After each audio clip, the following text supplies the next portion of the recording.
65 kilo গাঁজা সহ 3 মহিলা ধৃত। গাঁজা, হেরোইন সহ বিভিন্ন ধরনের নেশা জাতীয় পাচারের রমরমা দৈনন্দিন বেড়েই চলেছে।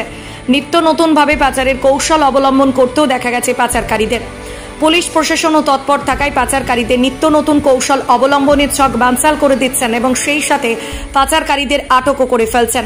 সেরূপ সরকারি বাসে যাত্রীর সেজে ব্যাগপত্রের মধ্যে কাপড়ের সাথে প্রচুর পরিমাণে গাঁজা পাচার করতে গিয়ে পুলিশের হাতে ধরা পড়ল 3 মহিলা।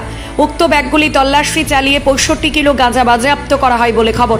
ঘটনাটি ঘটেছে বীরভূমের মোহাম্মদ বাজার এলাকায়। পুলিশের কাছে আগাম খবর আসায় তৎক্ষণাৎ পুলিশ জাল বিস্তার করে ফেলেন।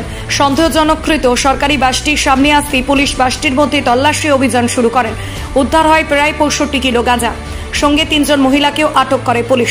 বীরভূম জেলা পুলিশের ডিস্ট্রিক্টের এনফোর্সমেন্ট ব্রাঞ্চে বিপুল পরিমাণ গাঁজা উদ্ধার করে বলে সূত্রের খবর। পুলিশ সূত্রে জানা যায় যে দুর্গাপুর থেকে মুর্শিদাবাদের উদ্দেশ্যে বিপুল পরিমাণ গাঁজা নিয়ে যাওয়া হচ্ছিল। মোহাম্মদ বাজারে রায়পুর গ্রামের কাছে 14 নম্বর জাতীয় সড়কে উপর বাসটিকে দাঁড় করায় পুলিশ এবং ডিস্ট্রিক্ট এনফোর্সমেন্ট ব্রাঞ্চের সদস্যরা। এরপর সেখান থেকে উদ্ধার হয় 65 কিলো গাঁজা। একই সঙ্গে বাস থেকে 3 জন মহিলাকে আটক করা হয় বলে সর্বশেষ খবরে জানা যায়। বীরভূম থেকে শেখ রিয়াজউদ্দিনের রিপোর্ট, নিউজ আড্ডা 20।